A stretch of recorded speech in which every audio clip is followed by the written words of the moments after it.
வணக்கம் மக்களே, இது ஆச்சரியங்களின் அணிவகுப்பு 12 டக்கர். இந்த உலகத்துல வினோதமான விந்தையான விலங்குகள் நிறையவே வாழ்ந்துட்டு இருக்கு. அதுல ஒண்ணுதான் கங்காரு எலி. அதை பத்தின 12 டக்கரான தகவல்கள் உங்களுக்காக. கங்காருவோட மினியேச்சர் உருவமும் எலியோட உருவத்தையும் மிக்ஸ் பண்ணா ஒரு உருவம் வரும். அதுதான் கங்காரு எலி.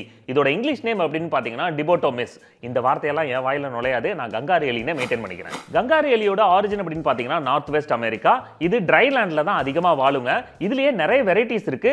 உருவத்துல மட்டும் மைன்யூட் டிஃபரன்ஸ் கண்டுபிடிக்கலாம். மற்றபடி குணாதிசயங்கள்லாம் ஒரே மாதிரி தான் இருக்கும். இது நைட் முழுக்க ஆக்டிவா இருக்கும், பகல் ஃபுல்லா தூங்கும். கங்காரு எலியோட உருவம் அப்படின்னு பாத்தீங்கன்னா தலை பெருசா இருக்கும், பின்னங்கால்கள் பெருசா இருக்கும், முன்னங்கால்கள் குட்டியா இருக்கும். பின்னங்கால்களை வச்சு தான் தாவறது ஓடுறது இதெல்லாம் பண்ணும். முன்னங்கால்களை வச்சு இரையை பிடிச்சி சாப்பிட யூஸ் பண்ணும். நல்ல வேலை நம்ம ஊர்ல இது இல்ல, பிடிக்கிறது ரொம்ப கஷ்டம். கங்காரு எலியோட எடை அப்படின்னு பாத்தீங்கன்னா மினிமம் 70 கிராமுங்க, மேக்ஸிமம் 175 கிராம் வரைக்கும் தான் இருக்கும்.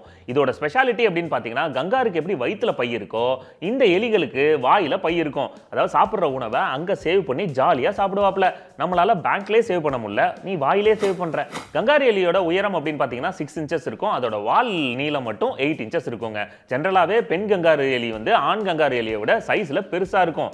வாலு அப்படின்னு நம்ம திட்டணும்னா இதை தான் திட்டணும். கங்காரு எலி அசால்ட்டா தரையிலேருந்து ஜம்ப் பண்ணும்போது 7லேருந்து 9 ஃபீட் வரைக்கும் ஜம்ப் பண்ணுங்க.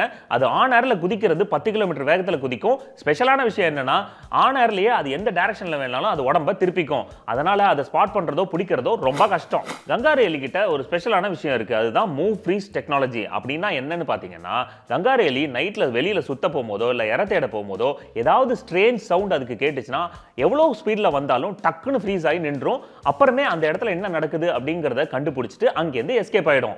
இதை பார்த்து தான் மேட்ரிக்ஸ் படம் எடுத்திருப்பாங்களோ.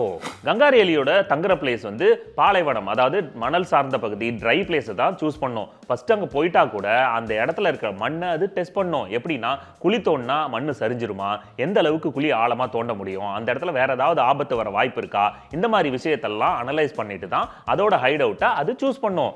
ஓ, மைன் இன்ஜினியரிங்லாம் படிச்சிருக்கியா நீ?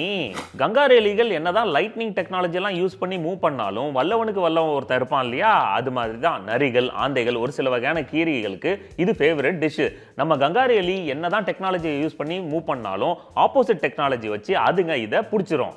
So sad. கங்காரு எலிகள் இந்த வறட்சி காலத்துல தண்ணியே கிடைக்கலனாலும் ஒரு விதமான விதையை சாப்பிட்டு அதுலேருந்து வர தண்ணியை தன்னோட உடம்புக்கு தேவையானதை யூஸ் பண்ணிக்கும். அதனால அதுக்கு தண்ணி கிடைக்கலனாலும் கவலைப்படாது. நமக்கும் ஒரு சில நாள்ல ட்ரை டே வருதுப்பா.